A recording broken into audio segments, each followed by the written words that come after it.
Dear students, today we will see what do you mean by biasing of PN junction. Now, if you apply a suitable voltage across the PN junction for its forward bias or reverse bias, so it is called as biasing. So, if you apply a voltage across a PN junction, it is called as biasing. Okay, and in that we can have two types. One is forward bias and one is reverse bias.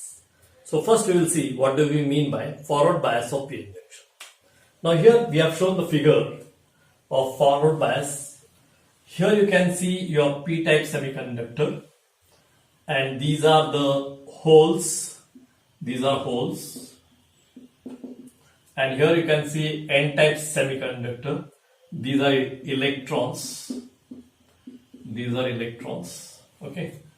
The p-type semiconductor, it is connected to the positive of a battery. Positive of the battery. And n-type semiconductor is connected to the negative of battery. The p-type semiconductor consists of holes which we assume as positive charged. So this positive charge are connected to the positive of the battery.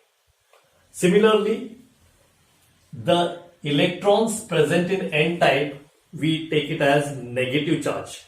So negative charge is connected to the negative of a battery. That means on both sides, positive is connected to positive, negative is connected to negative. That means there will be an action of repel. A repelling action will be there. That means this application of this voltage will make the holes from P side to go to N side and electrons from N side to go to P side. So this is a voltage which is applied in that direction where these two majority charge carriers can cross over. Now they can cross over only if they overcome the barrier potential here.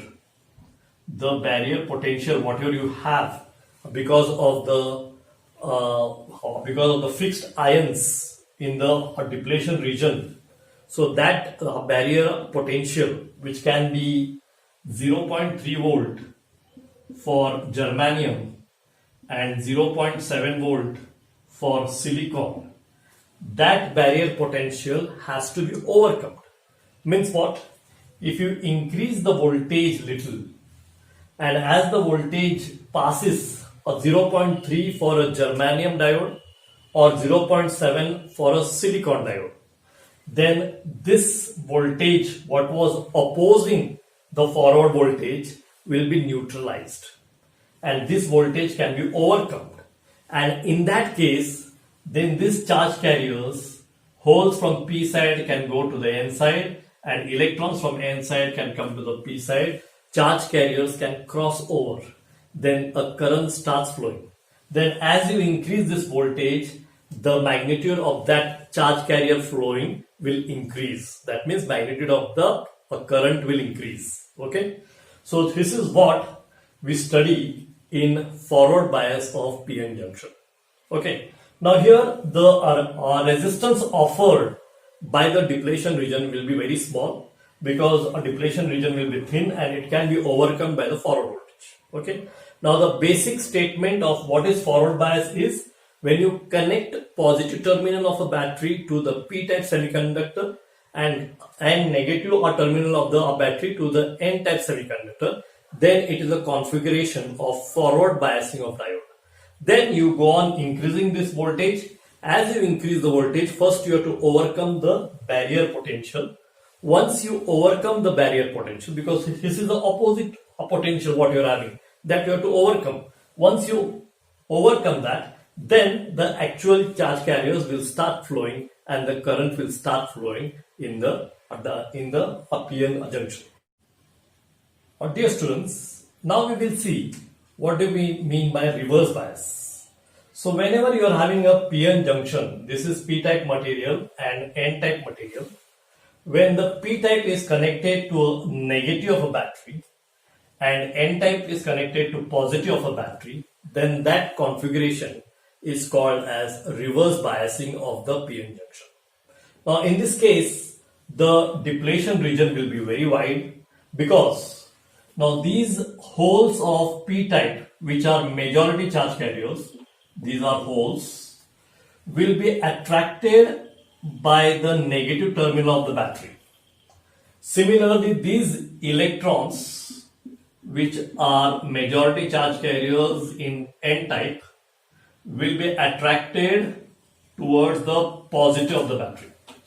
That means the majority charge carriers will be attracted towards the battery, and therefore the depletion region will increase. There will be a large depletion region. Resistance is more, okay, and this cannot be overcome, and there is no flow of electric current. Majority charge carriers cannot cross over. But however, in p-type semiconductor, we all know that holes are majority charge carriers, whereas there will be few electrons. There will be few electrons which are generated thermally, and those will be called as minority charge carriers. Similarly, in ion-type semiconductor, electrons are majority charge carriers, and there will be few holes which are thermally generated, and those will be called as minority charge carriers. Now if you see the minority charge carriers, here electrons and here holes, for them this type of voltage, this type of battery position will be like forward bias, because negative will be connected to these electrons and positive will be connected to these holes.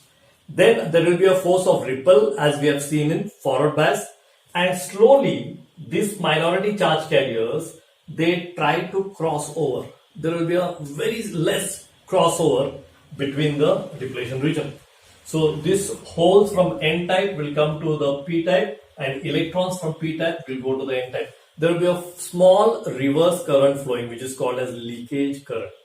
Okay, that is because of the minority charge carriers in p-type and n-type semiconductor.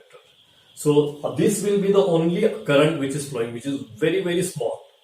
Okay, otherwise the majority charge carriers are not going to contribute for any flow of current. This is your reverse bias condition, or this is your reverse biasing of PN junction.